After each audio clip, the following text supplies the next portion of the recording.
Hi, I'm Will from Tested. I'm Norm from Tested. Norm, tablet season is upon us. That's right. That means a lot of people are releasing new tablets. Yes. Including Amazon. Amazon, maker of the Kindle Fire, Kindle Fire HDX, Kindle Fire HDX 8.9, and I'm sure some others that I'm forgetting right now.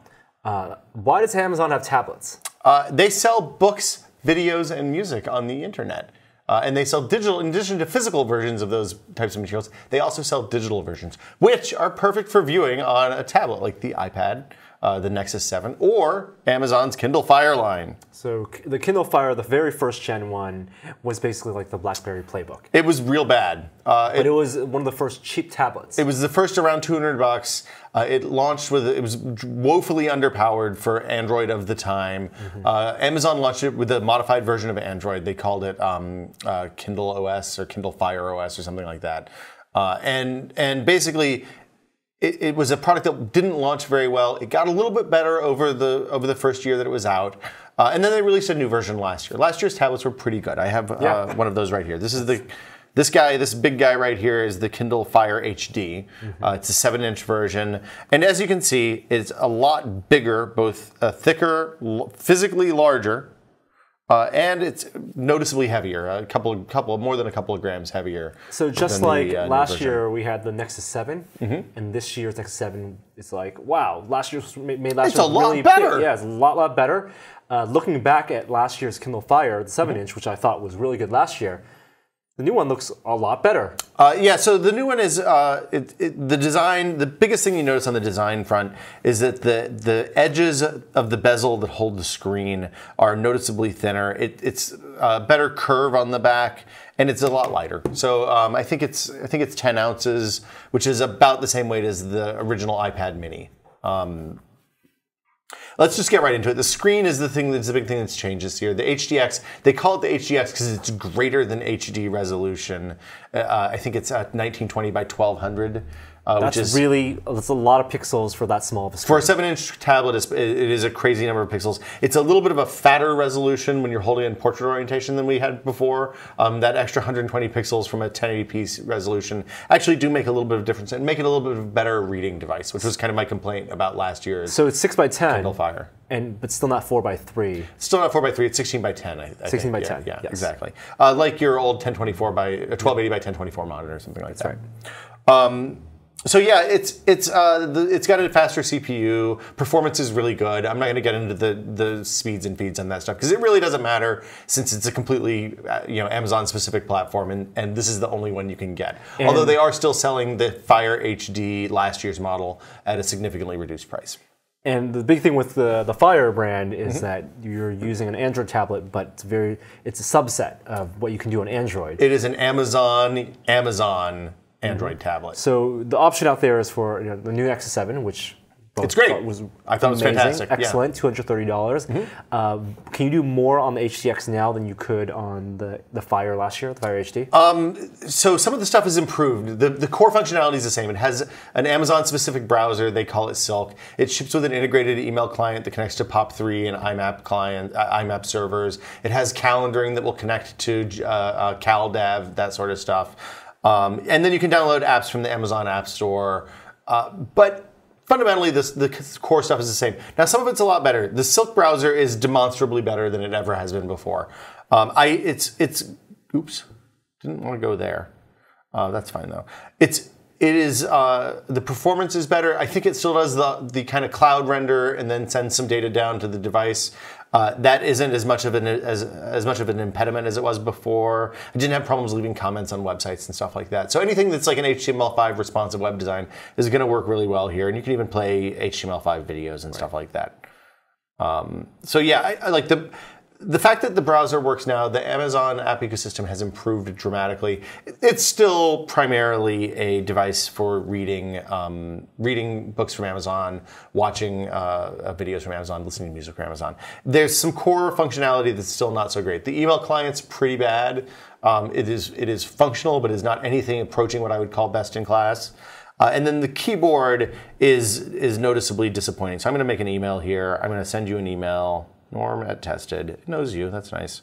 And the big problem I have with the keyboard is that the home controls that take you back to the main top level of the OS are actually down here, right where the keys that you hit most frequently are. And these are just Return, on space screen. bar. They're always on screen when you have menus up. And you end up you end up going back places that you don't really want to go just by accident when you're typing, when you're trying to get to the numbers, when you're trying to hit the comma, when you're trying to hit the return sign. It does do kind of a swipey thing, which, you know, I guess that's okay. It's still not something I would want to use to do any kind of real data entry. You're not buying this to web browse or use It's a email. happy coincidence that you can web browse, is what I would say. So the way the UI works is at the top of the screen, they've actually done a pretty good job of kind of making this stuff make more sense now, because previously it was a little bit all over the place. This carousel here is your most recently used Amazon content. It'll be things like the mail app, the browser, books that you're reading. Is it the last comics. used or most common? It's by recency. Okay.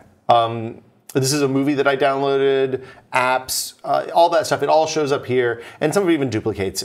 So, you know, that stuff is actually kind of an interesting way. It's content oriented. Content first, which is unique in the tablet ecosystem as far as I'm aware. Because if you're reading 4 different books, they have 4 different slots for them as opposed to one app. Exactly. It doesn't just say, hey, this is the most recent book you're reading. Now, it's a little bit useless because I don't know about you, but I usually read one book at a time and I don't generally go back to books immediately after reading them. Unless you're sharing it with someone else. Maybe if you're sharing it with somebody else, something like that. There's also conveniently places to go find new places to buy things. So it knows that I like The Drowned Cities by Paulo Glucci. And it says, oh, hey, this is a book that other people who like that like. So it is first and foremost a way to sell stuff to you. So that's the main UI. Down here is the list. You can kind of pin things to this. You can then also filter out and see all of the other things. It's very cloud aware.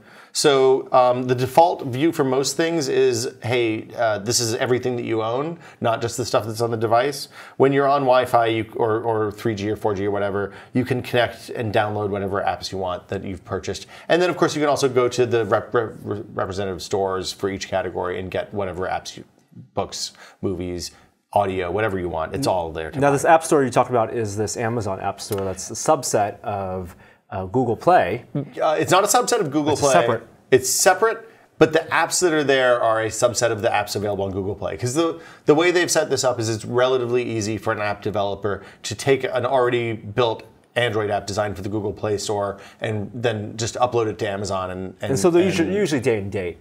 Frequently, it's usually at most it's with it. It's not like the difference between an iOS version and an Android version, where sometimes it can be a couple of weeks in either direction. Typically, stuff comes out immediately. And Amazon still gives away plenty of free apps. Amazon gives away a handful of free apps. I haven't actually looked to see what they support. Their apps are okay. Like I said, the mail client is perfectly serviceable, but no one would ever call it best in class. The keyboard's definitely improved over last year. It's still not anything compared to the default Android, iOS, Microsoft keyboards for any of their respective platforms. I like using, for example, email. I like using Gmail. Can I get Gmail That's on here? That's a good question, Norm. No, you can't. Well, yes, you can get Gmail. There are hoops to jump through. If I go to the App Store, which I'm going to do, and I'm just going to type Gmail, we're going to see a bunch of Gmail knockoffs. Meaning apps that can access Gmail in your So mail, but all not of these, the actual Google-made Gmail app. Yes, for example, this Gmail client for Kindle Fire, not made by by Google or Amazon. It's by app developers and designers, a company that's designed to kind of confuse and scare you. So what is the way to get Google apps onto the Kindle Fire HDX? So if you want to get official Google apps on the Kindle Fire, there's a kind of lengthy workaround. Amazon does leave the file system available to this. So if you download an Android app from the App Store that allows you to access the file system from the device, you can then download the APKs from Google or from a third party and kind of go through this whole series of hacks to get them on. But it doesn't work very well. It's constantly subject to patches removing them. And things like background notifications don't work. So I don't know about you, but a mail client without background notifications, pretty useless to me. Yeah. It's also only a subset of the Google apps that are available for Android. So I think right now it's Gmail, Google Search, Chrome, and one other thing. I can't remember what the other one is. Google Play Books. So it's not. If you want that stuff, if you want the core Google apps, you have to buy a Nexus. You eventually may be able to root this and put CyanogenMod or something like that on it. But right now, right after launch, that's you're using the stuff from the Android App Store or the Android apps by default. So how about somebody watching video then? So if this is made to watch video you buy from the Amazon store, or Amazon Prime Instant Video, how's that experience? So I'm just going to go to the video pool at the top here, and you can see these are all the categories of stuff that you can buy or have sent to the device. I'm going to videos. It says, hey, look, here's the stuff that's available for Prime. I love Galaxy Quest. I don't know about you. Yeah. It's streaming only for Prime videos. It would be really nice if there was like a download and cache option so that when you go on an airplane ride or something like that where you don't have good internet, you can still watch some of these instant Prime videos. But you could do that if you're renting or buying. You can do that if you're renting, I believe. You can definitely do it if you're buying. I've actually had some Blu-rays come with digital versions that show up in the Amazon store. So that stuff pops up here. Hit watch now. You rotate the landscape. It's a really good video watching experience. I'm not going to start. Is there 1080 on Amazon? I don't know if there's 1080 on Amazon. That's a really good question. I don't think so at this point. I don't think it matters because I think the bit rates for the 1080 stuff from the other providers like Netflix are so kind of underwhelming right now. Netflix is getting 4K soon. The 4K at 1080p bit rate is the worse than 1080p at a good bit rate. So when you want to watch stuff that's in your queue, so if I go back here to videos, I can also see stuff that's in my library. I have kind of a thin library on Amazon because I don't buy a bunch of stuff here, but I think this is all stuff that you got as promos at different times. And the downloaded versions look great. This actually may be a 1080p version of a 35-year-old movie. And you get the full X-ray stuff. The one thing that I will note is the speakers on this are shockingly good for a tablet. Yeah, on the last one too. When you're laying in bed watching a movie in the Sunday morning, it's actually a pleasant experience. You don't feel like you should jam earbuds in. With the last Kindle Fire, you had the speakers on either side, on the back? Yeah, so now they're on the top edge. Okay. The whole thing has been changed. The design really captures some fingerprints there, doesn't it? Yeah. It's pretty clearly designed, especially the volume controls for a landscape orientation. The power button is over here. This isn't a heavy thing. This is lighter than a pound. Way lighter. Yeah. This is very hand friendly. I mean, it's a good weight to hold for a tablet. This one's even lighter than that one. Yep. The speakers at the top make a ton of sense because it means you can lay in bed, put it on the comforter. The bottom where the speakers used to be will sink in. You won't be able to hear them very well. On the top, it's less of a problem. I wouldn't mind seeing a kickstand on this. Yeah. And that would be easy for them to implement. No reason not to have it. Although they do sell a case that unfolds in like 55 million different ways and is infinitely configurable, is what they said. But it's $60, and I don't think people in the market for a cheap tablet are going to be into the $60 case accessory market. There's also something to maybe buy for kids. So yeah, the Kindle free time stuff is a big push that they're making. There's two aspects to it. One is that you create a profile for kids, and then stuff that you've purchased, you can determine on an item by item basis what's available. So I set this up last year, I think. Oh, it was 1, 2, 3, 4. Perfect. So I have your library here. I can go through here and see what I have that I think you're capable of reading and okay for. I personally think that you're probably old enough to handle Game of Thrones. So I'm going to add that to your... might be too intense. To your list of books and things that are available to your library. You can do that on an app-by-app basis. Apps, books, videos, music, all of that stuff you can control. And then you can also set time limits, which I think is kind of cool. 1, 2, 3, 4 again. So you, because you're a relatively good kid, we're going to let you read books as much as you want. So you can get real deep into Game of Thrones. 1 hour reading. Nope, right? all the books you want. Oh. You're only going to be allowed to watch videos for 15 minutes a day. And then you can use apps for an hour and 30 minutes because I'm going to give you some educational crap that you're not going to be really excited about. I believe that includes web browsing as well. You can also set an overall limit. So if you want the kid to only spend 2 or 3 hours in front of that stuff, you can totally do that. And then when they launch the interface, they get a custom version of the UI, their own controls. They can set their brightness and stuff independently of the main user. But they can't get into settings. They can't exit out unless they know your parental control password. So you can see, here's all the stuff that I thought was appropriate for you. It's a bunch of books, basically. What about battery life for this then? Hold on, we got to talk about Free Time Unlimited because this is kind of interesting. Okay. So Free Time Unlimited has come out in the last year or so, and Free Time Unlimited is I'm going to go back in here again. Is basically Netflix for kids for apps, books, videos, TV shows, movies from Amazon. So what that does is gives you a curated, oh, here we go, subscribe to Free Time Unlimited. It gives you a curated version of all of this stuff. These are all the things that are available, and there's 2 age ranges, 3 to 5 and 6 to 8, I think, for things that include things like Dora, Sesame Street, all of that, both apps, videos, and books. And if you subscribe to Prime, is this complimentary? I think you have to have Prime to be able to subscribe, and it's $2 a month or $3 a month for one kid, and $6 a month for all the kids in the family if you have a bunch of kids. That's for accounts. For accounts, yeah. So you create basically a child account on Amazon, and then they get access to this. And like I said, you can see there's different stuff. Like as they get older, they have more apps and games and stuff like that. The younger kids, it's a lot of Dora and Cat in the Hat and business like that. You're paying monthly fee to encourage your kids' unlimited consumption. I haven't dug in to see what the content is like there, and I don't have a kid that's that age, so I don't know. Like, right now it seems like a bad idea. I have a kid that we don't let look at the TV at all. Yeah. So it seems like there's definitely a market here. I almost wonder if it would be better in the preteen and early teenage years more than the 3 to 6. You've lost them at that point. 6 to 8. You've lost them at that point. Maybe, but I mean, I guess they already have laptops and have full access to the internet and all that stuff, and you can control that. So it's for parents who don't want to pick out books for their kids.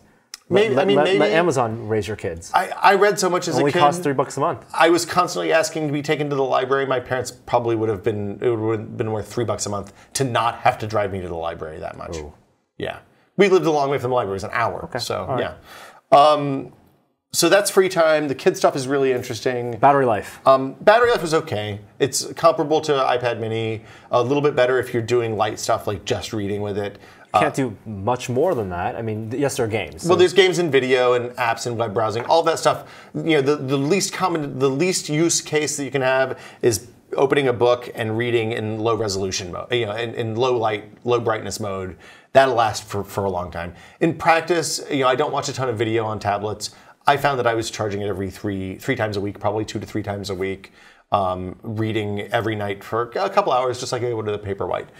To contrast, a Paperwhite would give me 8 or 10 weeks of battery life, and an iPad is more or less the same, except for I tend to use the iPad for more because the app situation is a little bit different. All right, we've buried the lead long enough. I want to see some interaction with people. Hold on. We got to talk about talk about the book stuff. The brightness on the screen. Oh yes. Does it get low enough? This is always my complaint with these. They actually did a good job this go round. So to adjust brightness, you pull down from the top. Nope. I'm going to do that again. To adjust brightness, you pull down from the top. The brightness tab is here. I can go all the way over to the dark side. And if I put it in the dark background, which isn't black, oddly enough, it's kind of a dark gray. It's actually dark enough for me to use laying in bed with the light on so I don't disturb my wife. It looks like black on the screen. It's a dark gray in the real life. In real life. So the book reading experience is really good. It is a much more pleasant way to read books. There's no kind of page hitching. Yeah. Well, you thought that, but the first Kindle Fire was real bad for book reading. The page turning speed was slow. It had frame hitches between pages. It was a gnarly experience. So this is, like, if you're buying something to read books, you're not going to watch video, you're not going to listen to music, you don't need a web browser, you're much better off with a much cheaper Kindle Paperwhite. Mm-hmm. So and what's the price difference? $150 thereabouts. I think this is what, $279? Okay. I foolishly didn't write that down in the notes, but I can look because I have a web browser right here. What are the capacities? I think it starts at 8 gigs and goes up from there, 16 gigs and goes up from there. You're not going to store stuff on this. You're not going to put pictures on this. You might cache videos, and the HD videos do get kind of large, but I think you can safely get away with the cheapest version of this. I would not invest in either 3G versions or larger capacities for the Kindle Fire. Look, I can shop from Amazon right inside the Kindle Fire HDX. How are you getting Black Friday deals this early in November? I'm a Kindle Fire. I'm a customer that they love, so they're going to let me know. Jesus. Look, I can get an oscillating multi-tool kit with 52 accessories. Or what if I wanted to buy a Kindle Fire HDX for my friends? Oop, not it. FDX. There we go. There's also a larger version. There is an 8.9-inch version. Here's how to buy stuff. I can put it in my cart down at the bottom. Next, next, next, next, next, next, next, next, next. This is hand holding all the way. So I haven't actually used Mayday yet. This is, I have to admit this. I didn't find anything difficult enough about this device to need a human being to help me with it. I didn't have any questions about it. It does that pop-up thing with the on-screen tutorial for pretty much everything. So it's not even like it says, hey, here's the instructions for what you want to do. It just says, hey, if you want to do something, here's the stuff that you tap on, and then you drag it down here, and there's a little animation and all that. 16 gigs starts at $229, and you can go up to 64 gigs. I can't imagine, unless you spend a lot of time in other countries where you're not going to be able to download videos and you want to watch movies on plane rides or train rides, I can't imagine it being worth another $100 to get 64 gigs. I would stick with the cheapest one possible and get in and out. Okay. All right. Do you want a Mayday? Let's go test this out. So, Norm, when we were setting this up, I was looking for the HDMI output on the device because previous Kindle Fires had HDMI out along the top. So you can see there's a USB port and a little HDMI port. There is not one of those here. All we have is a micro USB that's actually canted at kind of a weird angle. So when you plug it in, it doesn't stick out straight. It kind of comes out at like a 30-degree angle. Interesting. I thought maybe it uses an MHL adapter, some sort of weird adapter to convert micro USB to HDMI. But let's find out from a live human being. Turning up the volume. Okay. All right, and this is the brave new feature to give you live tech support where you can see them, but they can't see you. Here we go. Thank you for using Amazon Assist. My name is Jessica, and I'll be your tech advisor. I see you've pressed the Mayday button. May I have your email address, please? Yeah, it's .com. Thank you. And for security purposes, may I have your first and last name and billing address, please? Yeah, it's Will, let's see, billing address is Drive. Thank you, and how may I help you today, Will? I just need to know how to hook this up to HDMI so I can plug it into my TV. Oh, okay. Actually, these new Kindles, they don't directly plug into the HDMI cables anymore. We have what's called Whisper. It's so new, I can't remember. That's how awesome it is. Dang it. Sorry. Oh, no, it's okay. It's called... I'm so drawing a blank today. I'm so sorry. There's two options. You can pull down that menu and tap on Settings. Okay. And then tap on Display and Sound. Okay. I can't believe display mirroring. Ah, there we go. Oh my gosh. Yeah. And so what that does is if you have a Whispercast enabled television, you can send your picture straight to the television as long as it's turned on for being detected, kind of like Bluetooth. The other option is to purchase an HDMI dongle that plugs into your HDMI port on your TV, which makes it discoverable by the Kindle. Okay. And is that like a Chromecast or something like that? What was that? Is that like a Chromecast or something like that? It's the Chromecast will not work. It's called Whispercast. Let me see. Is it on the? I saved the link to the one that'll work. Oh, Miracast. That's what Miracast. Okay. Whispercast. That's our books. Okay. Let's see. And I can get those at Amazon, I bet. You can. There's one that people have been talking about that works pretty well. I can show you that on our website if you'd like. I'll just search for it. Thank you so much. You're very welcome. Well, is there anything else I can help you with today? I think that'll do it today. Thanks, Jessica. Okay. Well, thank you so much for pushing the Mayday button. You have a good rest of your day. Oh, you too. Bye-bye. Bye-bye. Was my problem solved or my problem not solved? I think your problem was solved. I feel like it should be solved. I'm a little... That was uncomfortable all the way around. That was very uncomfortable. First of all, they asked for your full name and your mailing address. Well, we're going to mute all that stuff out. Right, Joey? Yep. It's billing address. Yeah. Now everybody knows where I live. Glad this wasn't live. I like that it looked like she was in a library with an Amazon sticker behind her. She was in a call center with a wall behind her that had her... Yeah. It was an uncomfortable interaction for everyone involved, including the assistant. The Mayday helper. I mean, she did a pretty good job answering the question. I like except she got stuck up on the display mirroring. That's probably true. Not whisper sync. I feel like the entire experience. It was not like the commercial at all. But she was able to underline stuff, and I'm sure she could have taken me through the website until I found something that I could buy. I didn't want to continue that interaction any longer than necessary, though. No, I bet they track how many times you dial. You want to call back? Do you have another technical question? Do you have any technical questions? You should ask about Gmail. Oh, okay. See if you can install Gmail. That's a trap. They're going to ask me about my email address and my password and all that stuff. I'm not going to do that. I'm already connected to Gmail anyway. I just don't have the Gmail app. That's what you should ask. I know. Okay, so I would love to have Mayday on all of my tech devices, the ones that I hand down to my parents, so that I can say, hey, it's much faster than calling me when you have a question. You can just hit this button and somebody will walk you through your problem. Seemed like a very pleasant person. She seemed very nice. That has a lot of patience. Amazon is very clearly interested in selling. They are interested in customer service. I would say that is probably the same call center where they handle Kindle and all their other stuff.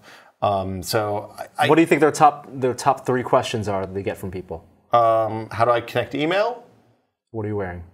No, not that. You want to try? Hi, I'm Norman You can Chan. see them. Oh, yeah, exactly. So that's the Kindle Fire HDX 7-inch.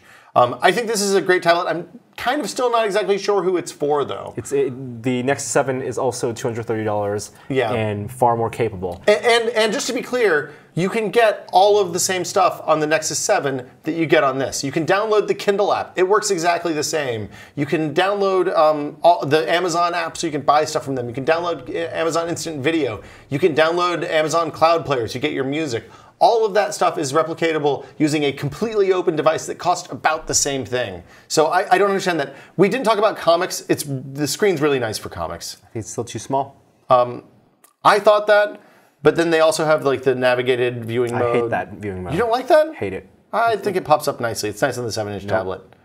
Dislike tremendously. You do get the extra 120 pixels of width compared to something like Nexus 7. And I have to say, I think the extra 120 pixels of width is a really nice split, the difference between the 4:3 screen of the iPad mini and the iPad Air and the 16:9 screen of the Nexus 7 and pretty much every other Android tablet and the Surfaces as well. I like that extra width. It makes reading books feel much more natural. Instead of feeling like you're reading a really long, skinny book, it just kind of works. And I do find that I use pretty wide margins on a 4:3 tablet like the iPad. I actually use really narrow margins on this. Because there are margins around the bezel anyway. Exactly. You can hold it in your hand nicely. You can do your little pinky crook like you're fond of doing. You can hold this indefinitely. It weighs, like I said, 10 ounces. So it's a little bit more than half a pound. It's about the same weight as an iPad mini, a little bit heavier than the Nexus 7, the current one. Whereas the Kindle Paperwhite has reached a point where the annual upgrades aren't that dramatic and that exciting, I think Kindle Fire still has a ways to go. I think this one has some legs. I think this is the first one that actually has some legs. If I bought a Kindle Fire HD last year and I'm looking at this with the higher resolution screen, I'm probably thinking, oh man, this is a really nice screen. Stuff like the camera is much less important on tablets than on phones. There's only a front-facing camera. It's suitable for Skype and stuff like that, but it's 720p resolution, so it's not great for, don't take pictures with it. They fixed the power button. They fixed the power button, but I actually like this placement less than the previous. The old one was hard to press. This one's just in a bad place because about half the time, since there's no up or down naturally on the device, half the time the power button's on the bottom, half the time the stuff's on the top. The headphone jack is on the volume control side. I wish that all 3 buttons were just on one side. If they're going to put the buttons for landscape orientation, I wish that they would put them all in the same place. They'll figure that out eventually. I'm not too worried about it, and it's a minor inconvenience. But this is like I said, for $230, it's really nice. It's just hard to recommend because I think the Nexus 7 is a much more flexible device. It's for people who want someone to talk to. Should I call Mayday again? It's a bad idea. We'll see you guys next time. This is the Kindle Fire HDX. Bye.